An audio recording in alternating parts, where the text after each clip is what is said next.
everybody, I am joining you today with a little bit of dollar store glam. The stuff on my eyes, cheeks, and lips, and even a little concealer is from Dollar General. I was randomly in there about a couple weeks ago just picking up some various really random things, like I needed paper towels and some diapers and whatnot, and I noticed they had a new makeup display for Broadway makeup. And so that line, I had only ever seen that brand offering like some false lashes sometimes at Dollar General, but now they had this whole display, and it had eyeshadow palettes and some brow stuff, face palettes, lip colors, I mean pretty much everything. So I picked up some things that I thought might be workable, things I was really interested in. Been trying them out now on and off for a couple of weeks, so I thought I would bring you my results, and honestly it's mostly really good stuff in this video with like just a couple of duds. So I'll cover it all and I'll try it on or swatch it for you as well. A few of these palettes, I can't remember the exact price, but I want to say nothing was over $5. I think those might have been around $4. Got some $3 items and some 50-cent eyeshadows and a 50-cent lip balm. I can't believe it. I just get a thrill out of trying this stuff and seeing if it actually works. First thing I want to mention is this LA Colors concealer palette, and it has this little shade at the end that it identifies as the corrector, and so that's the most like peachy pink shade in the bunch. And then you've got three kind of varying skin tone shades. One is really light,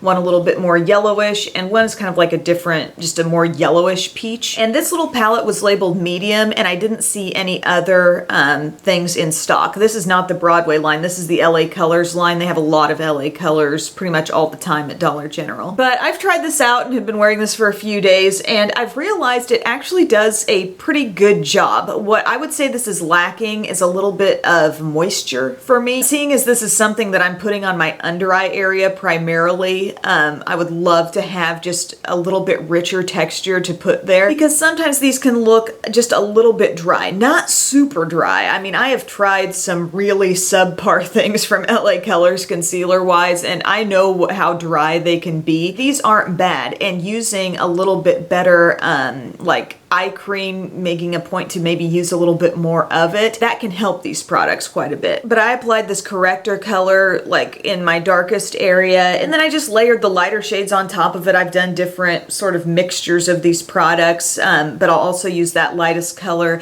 just on the high points of my face to sort of highlight and create a little more contrast with my overall skin tone. And I had my Besame stick foundation on before this, by the way. And so I just blend it all in with my little Sigma P84 brush, and the end result is actually pretty decent coverage. And this is just a little $3 concealer palette, you know? Who is this for? I think this might be for the person who has never tried a corrector before, like a peachy tone corrector, and you just want to see like what it would do for you. You may or may not like this formula depending on how dry your skin is in your under eye area, but it really is giving you a pretty decent range of the peach tones with this really like deeper peachy pink, and then a peach that's more yellowish, straight up light yellow banana colored concealer, and then this really light one. So maybe, you know, before you splurge on something expensive, if you've never explored the corrector concept, this might be a good place to just check it out and try. Now, in the little demo you're seeing throughout this video, I will have skipped ahead a few steps. I put on a little bit of powder, I used some bronzer, and I did my brows,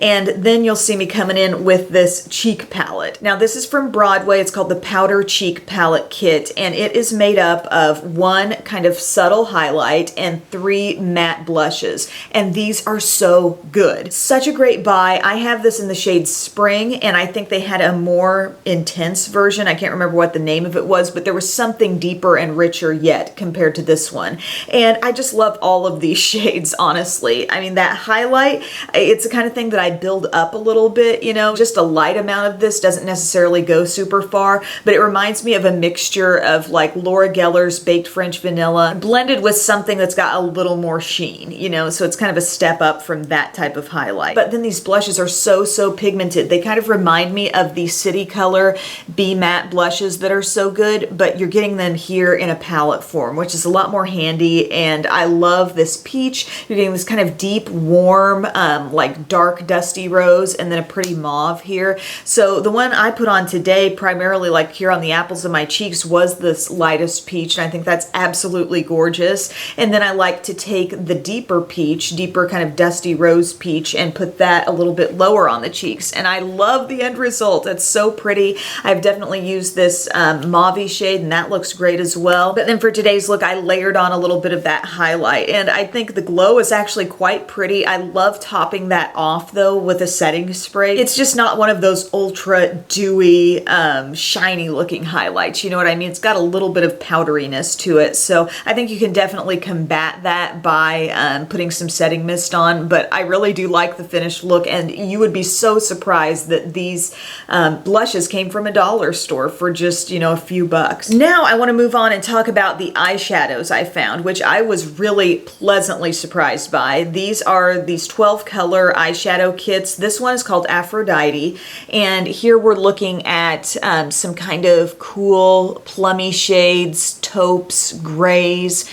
This reminds me so much at a glance of the Too Faced Boudoir Eyes palette, because not only is it those shades that I mentioned, but also a couple of kind of peachy rose shades, and that's totally like that palette. I don't know if they still make Boudoir Eyes, but this is really the kinds of shades that that palette was made up of. And then this was the one that really caught my eye, the Metis palette here. And let me say, while in this one you've got like 3 matte shades, this one is pretty much, well, you got the one matte up here in this corner, but everything else is either a kind of pearly shimmery finish or a totally metallic finish. But I really like to see these warm colors down here, this gold and the rust. Then you got kind of a burgundy here, a plum, an interesting kind of, I don't know, pinky purple mix with that shade. But this Aphrodite one, I just thought it was so beautiful. It swatched out so well. It applied really well on my eyes. I did just a super classic look with this palette the other day, and I thought, dang, you know, I wouldn't have thought like, oh, that's something you just rounded up at the dollar store and made it work. Like, it was legitimately easy to use and nice shades to work with.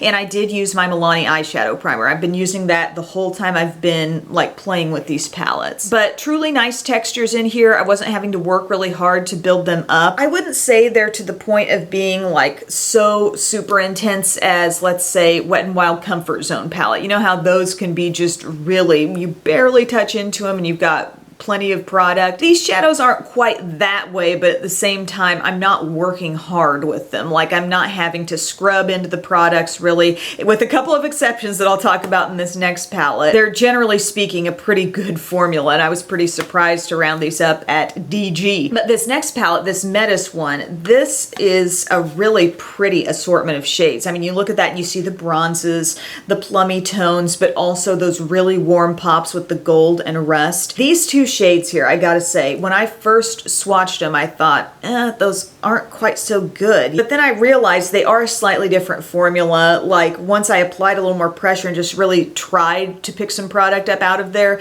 it came. You know, it was like, I don't know if I had to work through some sort of little upper layer of the product. And when I applied these with a brush, specifically these two shades, I do kind of, I don't know, work my brush into it just a little bit more. And then I get beautiful applications. So you can't always judge things by the very first swatch you take, you know, because sometimes they just apply differently. But there are some truly beautiful color combinations you can get out of this palette. The first time I used it, I did more of a just warm reddish look. I worked in not only that golden shade, but also the rust, the burgundy color, some of the bronzes, and you can just get that super, super warm eye look. Then for today's look, I'm pairing that gold pop on the lid with a little bit more plum. So I'll walk you through how I did that. First off, after applying the Milani eyeshadow primer, I used this kind of bronzy color in my crease just to kind of get things going there. And then I blended a little bit of that mauve shade just up above it to give me a little different look on the transition. Then I blended over that with a bare brush, and I used that light matte color as my highlight up under the brow. Then I patted that gold shade over the innermost part of my lid. This color can take a little building up just depending on how intense you want it. And and then I use some of that purple that's right beside it on the outer part of my lid, and then to really intensify my crease and outer V area, I use the darkest plum in this palette, and I thought it just worked really well. That's a very pigmented shade. Then after I did my black liquid liner, I used again some of that plum just underneath the wing, and then I blended in one of the bronzy shades throughout the rest of my lower lash line. And I popped on some really intense lashes today. I just found these like in this little lash holder. I don't even remember what the style is. I think they were maybe some of those Cocoa lashes, but I'm not positive. But whatever the case, they're rather intense. But yeah, I'm really happy with the look, and it's just fun to find these surprisingly good things from Dollar General. Now, a couple of other eyeshadows that I came across are these 50-cent ones. So they have the Baby Pop eyeshadows, like a shimmery collection, I guess, and then the LA Colors matte. So these are all by LA Colors. So I got one from each collection. I would have gotten more mattes, but like one shade broke in the little bin and everything was getting all like messy. So I just got this one shade, which was definitely the one I was most interested in. It's called Forbidden. It's this beautiful matte, like rusty burgundy, and it's so gorgeous. Like seriously, 50 cents. It's really pigmented, very smooth, not at all patchy, like just a really high quality shadow there. And then this other one called White Shimmer, not nearly as impressed with this. This was flaky. It really didn't build up very easily on my eyes. I feel like there are just zillions more great light shimmery eyeshadows, you know. But I was really surprised that the matte was the better of the two, because I think that matte texture can be harder for brands to really nail, but 50 cents, people. Also in that 50-cent range, I got one of these lip balms, the mint one, and that's nice, you know, there's nothing wrong with this. It kind of reminds you a little bit of soft lips, not only for the size, but also kind of the texture and feel on the lips. But yeah, it's just a little mint lip balm, 50 cents. And then I got these $3 True Matte lipsticks, and these, they also had liquid lipsticks. I was kind of like, yeah, I'm over it. I don't really want to just dive into a bunch of those. But the shades I chose for these were Nude Rose, which is the shade I've been wearing throughout the video, and Lemon Pie, which is kind of a berry magenta. This is the kind of shade, I don't know, I've got a lot of in my collection. This kind of shade I'm getting more of in my stash, but this is a really fantastic formula. You see how it really does appear matte, but guys, this is actually like creamy on the lips. This shade is so good if you've been wanting kind of that mauve dusty rose. This would be a great one to try. I think it's absolutely beautiful and so surprisingly comfortable on the lips. And I don't know if I said, but these are from the Broadway line again, and there's no real like scent to them. They don't seem like a super cheap lipstick at all. I was just really happy with these. They kind of remind me of the feel and the comfort level of like the Maybelline matte lipsticks, only those probably run you more like around $6, $7, and these are going to be like $3. And this Broadway line, by the way, it says manufactured for Kiss products, and I know Kiss for making like all kinds of false eyelashes that you see in Walgreens and stuff, so apparently they've got this little brand called Broadway under their umbrella. Now, one dud that I tried, and I kept the little outer packaging here, this Broadway waterproof defining mascara. I thought I might just try a new waterproof mascara because I'm going to be going to the beach soon, and I thought this brush actually might be a lot like my Clump Crusher water resistant, and it's actually quite a bit bigger than that, and the formula is pretty wet. Like, it goes on your lashes and it's kind of hard to build on top of itself. But I was wearing this the other day, not even putting it under any especially wet circumstances. You know, I was just wearing it throughout the day, and I had smudges on the lower lash line, so that's a total deal breaker for me. I mean, if it's going to be waterproof, and plus it was a pain to remove. That's what I don't get. It was able to smudge totally easily on my lower lash line, but then when it came to actually getting it all the way off, it took me so much time. So not a fan of this, would not recommend it. It's a no-go. And I guess the other dud of everything that I tried was probably this white single eyeshadow, but the rest of it, I mean, that cheek palette's awesome. Those eyeshadow palettes are nice. The matte lipsticks are really good. Next time you're running into your local DG for paper towels and diapers, you might just breeze through the makeup area and see if any of this stuff catches your eye, because some of it definitely is good quality. I think I might branch out and try a few more things the next time I'm there. So thank you guys so much for watching. I hope this was fun, and I'll see you soon. Bye.